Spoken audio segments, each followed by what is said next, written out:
We're in San Diego for Comic-Con International. And the one thing I've learned is people are here for three things: comics, cosplay, and celebrities.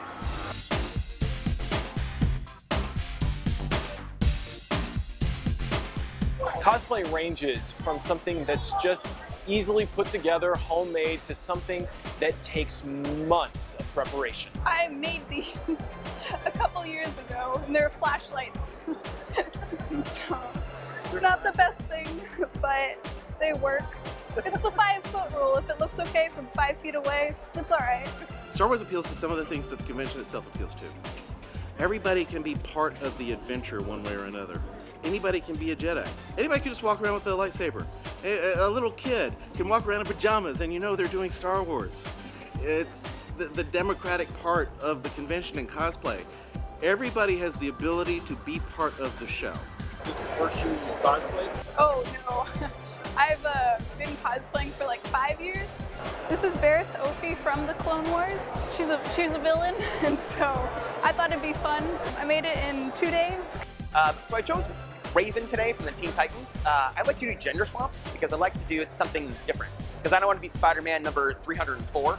So I'd rather be like, oh, you remember that one guy that was like a gender-bent Raven? So that's kind of why I like to do something like this. I started by doing like really bad costumes because like they were really like horrible. Looking back at it, it was kind of ridiculous.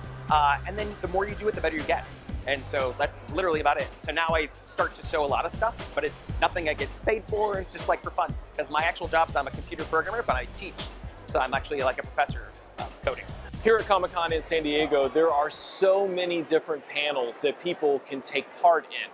And there's one that we found very interesting. It's the cults of cult TV and how fandoms are formed, and the things we discover about ourselves through the TV shows we watch. I'm a psychology professor. I teach at a university, which is actually very supportive of creative ways of teaching, so I don't have to hide what I do.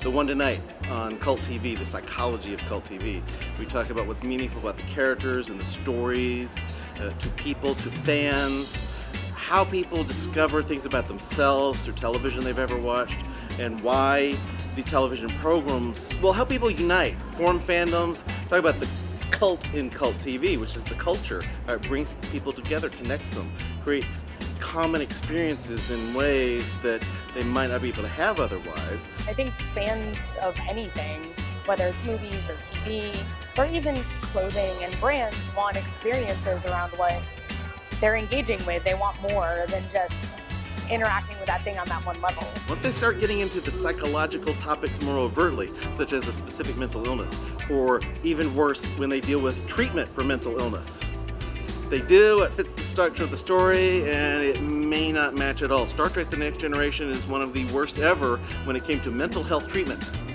Okay, you're having these problems, go chat with Deanna Troi, and then it's okay. Or they'll have an episode that makes up a type of therapy that doesn't and couldn't exist. If you want to learn more information about Dr. Langley, his Twitter handle is superheroologist.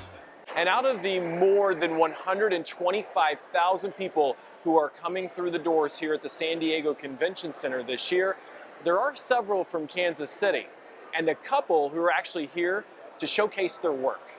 My first one was 7 years ago. People say, oh, it's not about comics anymore. I don't really agree. I mean, there's this end down here is all movies and TV and all that stuff, but that whole end down there is all comics and artists and writers and dealers and creators and all the people that make comics. It's still a lot about comics. And there's a few with connections to Kansas City. Yeah, lots for sure. What does that say you think about our area?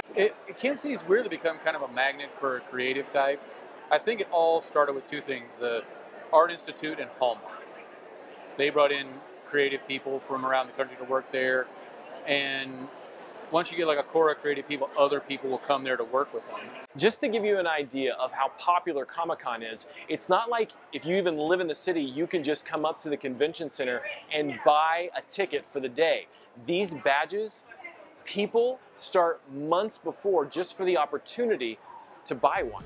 You can't just buy a ticket and then resell it or give it to your friends. Security is something they take serious here at Comic-Con. There is a badge system where you have to scan when you enter the convention center, and then you have to scan to get back out. And that's a wrap of our coverage from the 2008 San Diego Comic-Con. I'd like to thank my sponsors, Best Western and Urgent Care of Kansas City. Reporting from Comic-Con in San Diego, I'm Mitch Weber.